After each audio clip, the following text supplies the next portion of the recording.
May pagpapalitan ng pangalan? Naabutan ko lang po sa parking area. Akala ko kotse ko. Sumakay ako.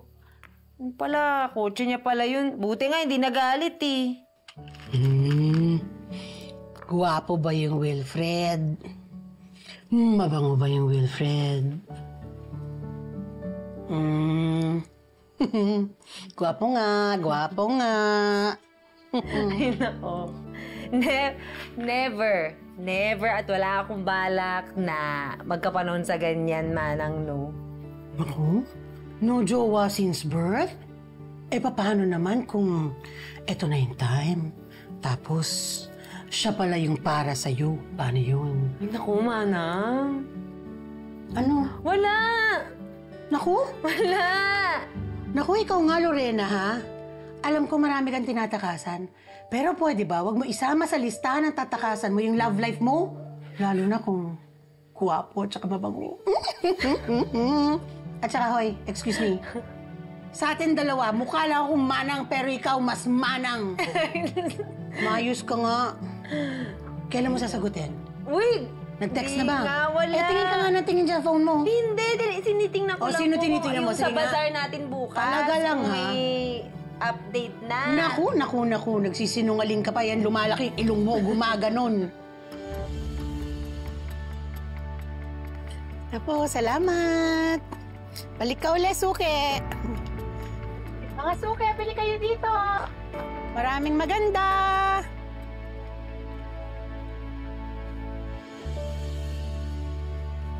Hi, ganda. Bili ka na. Maraming magaganda dyan. Magkano po to? Ay, ito, 300 lang yan para sa'yo, ganda. Alam mo, nag-design yan, kaibigan ko. Halika, sukat mo. Sige po. Ayan, bagay.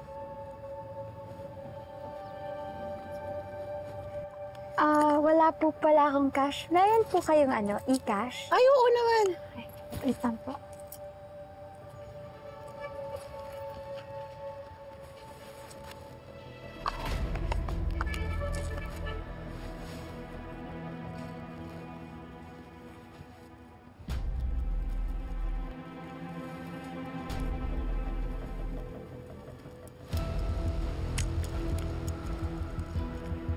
May nakita po ba kayong stuffed toy po na maliit? Parang ganito po yung kulay? Wala, pero... wala naman din dito.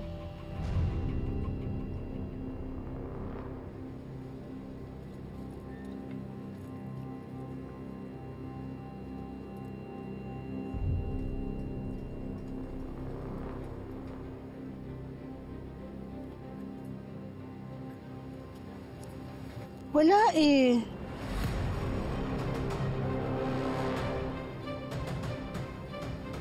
Sige po, balikan ko na lang po Sige. Tatabi ko lang to sa'yo, ha?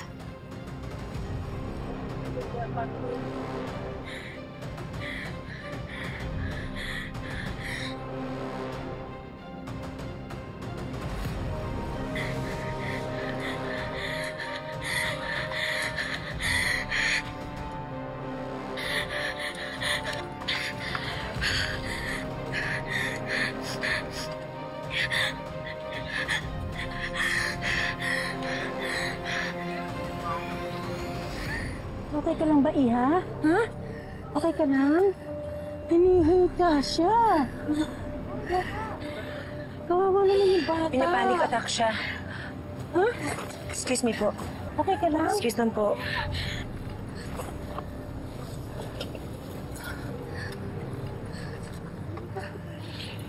Hawakan mo to. Gawa to sa amethyst at howlite. Ang pakalma.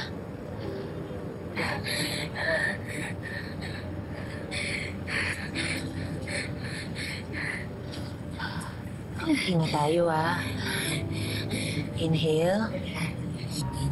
Hold for 4 seconds. Exhale. Saka, inhale.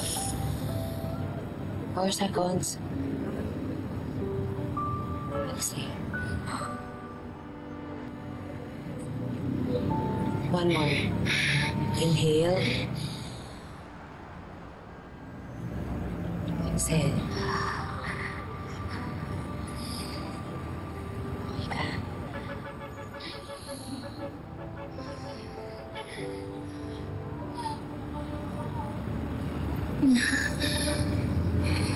Sa'yo ba to?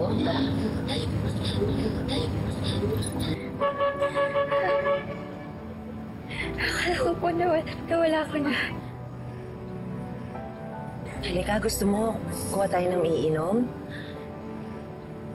Punta tayo sa mas kalmadong lugar. Sasamahan kita. Bakit di ka nag-text na pupunta ka? Hindi na siya surprise. Na-mention nga pala ni Amber, baka gusto mo raw makipag-collab sa Pearl business namin. Ay? Pearl Vault and PNL Jewelry. Kaya ako nandito para magpapa-events meeting sana. Business proposal lang pala yung pagpunta dito sa anak-anakan ko. Well, ma'am, lahat naman nagsisimula sa business deals eh. Pero, just like these flowers, you can bloom to something more. Ay, boom! Sana mag-bloom. Sana all.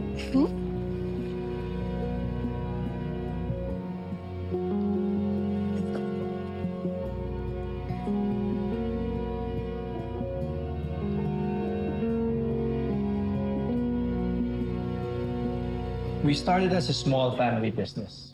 Ngayon, small batch pa din, but we export as well. We're focused on quality over quantity. Part of what we earn goes to our foundation, Spark of Joy. We wanted every pearl that we sell to carry a little light, not just for the one who wears it, but for others as well. Yung foundation na binabanggit sa akin ni Amber, yung sa dati mong asawa? Yes. Pare, Win! Dennis! Kumusta? Long time! Back from the dead! Well, 1 year ka na wala. Akala ko sumama ka sa mga pro divers. kala ko nga ilang buwan lang eh. Well, alam mo naman, research and development, minsan ang tagal. Yeah. By the way, pare, you look good. I try. Parang college lang ah. Kamusta na pala kayo ni Amber? No. One day at a time. Wait. Di pa na napapakilala. This is Dennis Ilagan. Old friend. Emphasis on old. Mentor ko.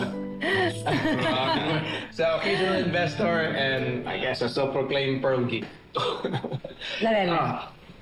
Herrera. Pleased to meet you. Huwag ka masyadong makikinig dito ha.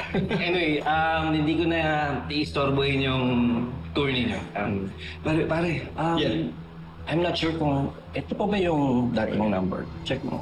Ayun nga, it's the same number. Ikaw ba? Oh, bago na to eh. Sige. So, send ko sa'yo. Sige, let me get it. Alright. Okay, man. Sige. You know where to find it. Yeah. See you. Bye-bye. Inom man tayo. Galing to sa asawa ko. Pinagawa niya to para sa anniversary namin. Bagay na bagay sa inyo. Sa'yo na. Bagay na bagay sa'yo. Okay ka lang?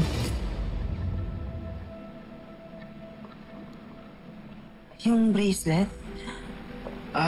Yes, we must have launched this almost 2 years ago, collection na to. La Alegria. It means joy in Spanish. Happiness. Alam mo ba kung paano nabubuo ang perlas? I want this. Ay, gusto mo yan? Sige, so... Nabubuo ang pearls pag may pumasok na dumi or sugat sa oyster. Gumagawa to ng paraan para protektahan ang sarili niya. Napalibutan niya ng kagandahan, sakit. Nung sa unti-unti, nagiging pearls siya. Kaya, alam mo yung inisin natin maganda, minsan galing pala siya sa sakit. Parang tao rin. Sa gitna ng sakit, doon lumalabas yung lakas. Doon nagiging totoo. At doon lumalabas ang tunay na ganda. Nagkakaroon ng value ng halaga sa'yo. Sayang, no? Di natin kasama si Amber. Eto nga yun. Ulit, kinakamusta ko. Sabihin mo next time. Ay, ang ganda-ganda ng lugar mo, Wilfred. May pa-overlooking pa, tsaka kita mo yung stars, ang ganda-ganda. Alam mo yung sabi nila tungkol sa mga stars na matagal nang patay. Pero nananatili pa rin liwanag nila. Kahit nawala na sila, nandiyan pa rin yung bakas nila. Yan nga yung napag-usapan namin ni Amber eh. Tungkol sa mami niya. Sa asawa mo. Si Jocelyn. Yung pala yung pangalan niya.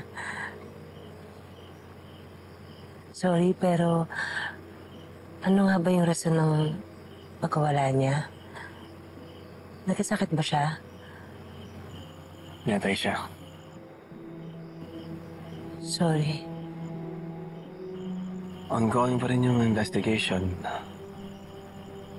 Wala pa rin progress. Yung suspect hindi pa rin mahuli. Hindi nga sila sigurado kung siya talaga yung culprit eh. Paano ba siya namatay?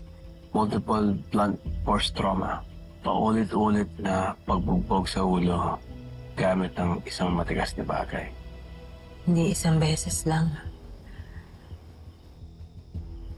Hindi nahulog o nabagok.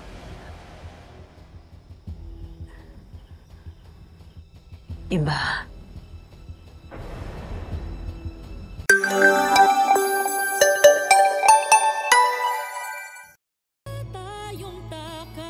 Wilfred? Masyado ba nating minamadali ang lahat? Lagi mo sinasabi yan eh. Pero ako, akala ko ang pwede ko na lang gawin sa buhay ko eh, mag-alaga ng anak, trabaho. Pero nung dumating ka, things up you.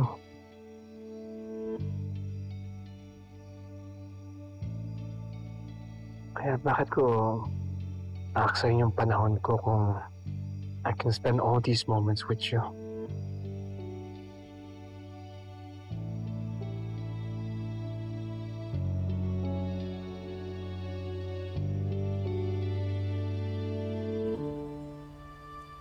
Sunny side up, just like you like it. Thanks, Dad. Eat up, eat up. Okay.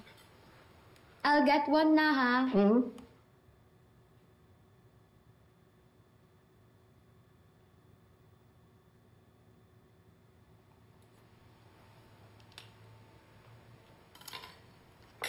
Baby. I'm seeing someone. Is it Ate Lorena? How did you know? Dad! Ano ka ba? Kahit naman hindi ako laging nakakasama sa mga business meetings nyo, I feel it! At yung magkakasama rin naman po tayo ni Ate Lorena. I can see that you're happy. And nag-enjoy din po ako, nakasama ko siya. Seryoso na po ba kayo? What do you mean? Like, serious. Seryoso na pwede ko siyang i-invite sa 16th birthday dinner ko. Well, if seryoso kapag which means a lot to me, then I guess seryoso.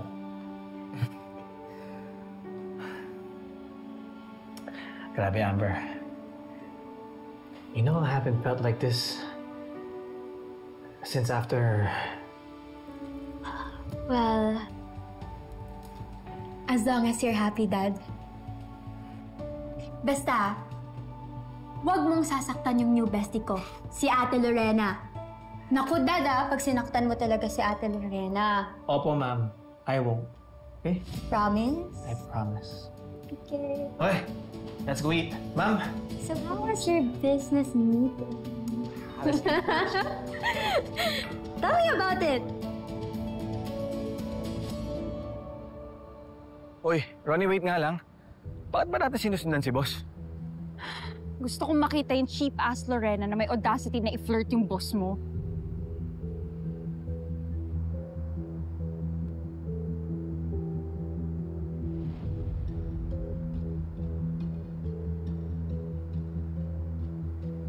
That's who. Siya siguro yung bagong GF ni boss. No way.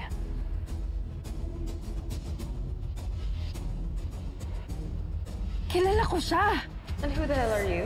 Siya si Lorena, our new mate. Inutusan ka ba ni Amar para sundan ako? Sabihin mo, magkita kami ng pinsan ko. Kasi kapag iba yung sinundan mo, you're dead. Ay! Gusto mong ahasin yung asawa ko! Huwag mo siyang sasaktan! Wala ka ng lugar sa pamamahay na ito. Alis ka at hindi ka na babalik dito. Really? Sino? Yun yung Lorena ng dating maid namin. Tita Lorena! That manipulative, social climbing snake!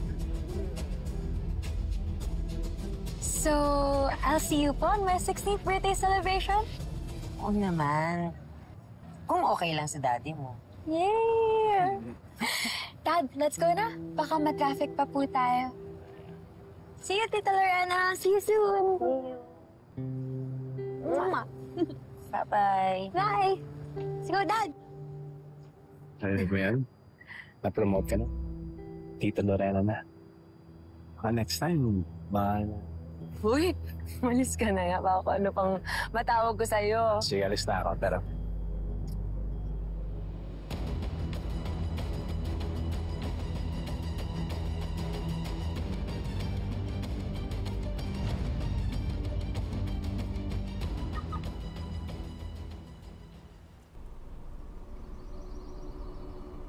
So this is where you put my money, huh? Ano ginagawa mo dito? So, kumusta naman yung mga nahuthot mo kay Amar? Alam mo, hindi ka pa talaga nakontento eh, no? Naago mo na nga lahat sa akin na ano pa bang gusto mong angkinin? Lalaki ko? Hindi kita maintindihan. Ano sinasabi mo? Huwag kang magpaka-inosente, Lorena. Your house help third home record. That guy you were just talking to, he's mine.